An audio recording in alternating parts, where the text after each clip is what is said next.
What's up, everyone? Omar here with another episode of the show Rig on Fire. Today, finally, I have this I cannot remember the name, TB4.61C by SBySolar.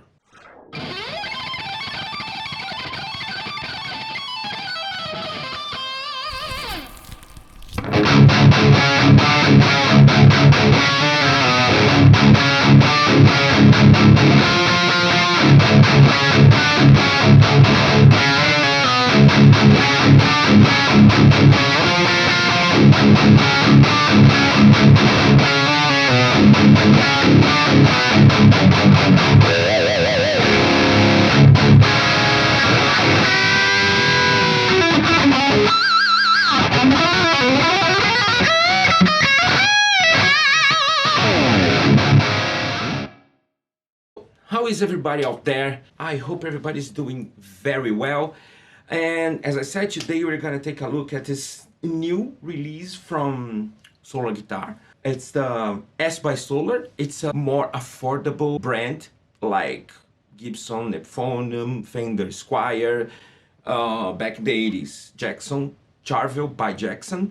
And if you want the same quality and the same visual approach, you can have this kind of guitar, for beginners or even for more whatever professional approach, because sometimes you need, you can do an upgrade on this guitar and you're good to go. Now they did this move that I think is really good for different markets, because like in Brazil, I think you may know, this is not my first channel, it's my second channel, because my first channel is in Portuguese because I'm from Brazil, but I live here in the United States. So I started this new channel because I think it makes sense. And I know very well the market there. And I have this guitar already because Solar Guitar sent me this guitar maybe 3 months ago or more. I cannot remember exactly. But they sent me this instrument to do a video for my audience in Brazil because, they release first in Brazil, because when someone imports a Solar from other place, other country, like from Europe, the import taxes, they are ridiculous high in Brazil. So the guitar it's super expensive, and they did that kind of stuff for people that love Solar Guitar but cannot afford the regular ones. It's cheap as and like this one is $250. How $250 guitars could be good? I'm gonna tell you that what they did here. First of all, they put every single fancy, not so necessary stuff out. Like, you don't have the carved mark anymore on the 12th fret here, the Solar logo, or even on the cap of the truss rod. You don't have the carved mark as well. That kind of little stuff is going to make the guitar a little bit more affordable and more cheap to produce. And you're going to have a very nice, I have to say, I was surprised with the quality of machine heads. The body is poplar, the neck is maple, and the fretboard is gonna be teak wood. The pickup is a custom-made for SBySolar. It's a ceramic pickup, very high output, maybe too hot for my taste, but you can, make some distance between the strings and the pickup, and you get to go. For me, I found the sweet spot here, and it's really good. It's impressive, very high output and super tight. 14 radius on the neck. The frets are nickel jumbo frets. This Telecaster Vibe bridge is fixed. One volume knob. The neck super comfortable. The fret work, it's amazing. There is no edge at all. It's super smooth. As I said, the machine heads is amazing because first thing that I'm going to see on a new guitar, I do very strong bends and hit the strings very hard to see if the guitar is gonna keep the tuning. And the guitar is always on tune. So you're going to have this beautiful satin finish. They call this carbon black mate. My signal flow here, the guitar into my Helix rack here, the Helix emulating a rev generator amplification, into this impulse response, which is my 4x12 oversized Mesa Boogie with vintage 30s, and there is a boost, there's a tube screamer, virtual tube screamer in the front of the amp. That's it.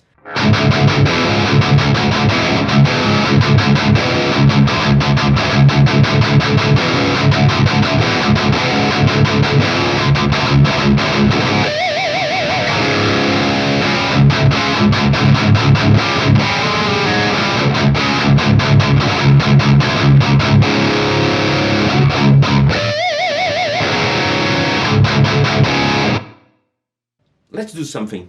I'm going to grab the Ola Signature top of the line from Solar and just see how it sounds, if this guitar sounds so good at the same settings, the same signal flow.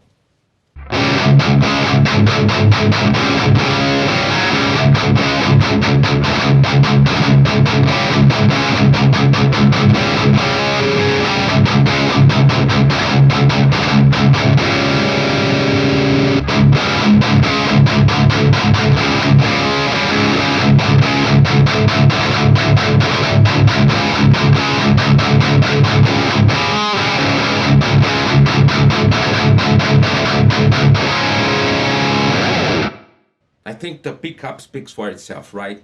The guitar sounds very similar. I need to remind you, it's a $250 guitar, okay? Against 1,000 whatever. The neck on this model specifically is a little bit more thick than normal, but the playability is awesome.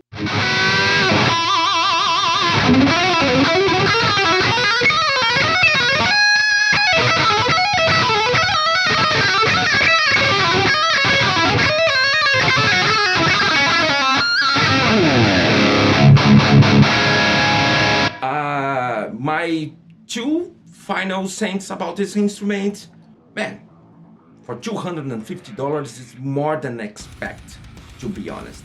And pretty basic, pretty cool, same kind of visual approach, and super affordable.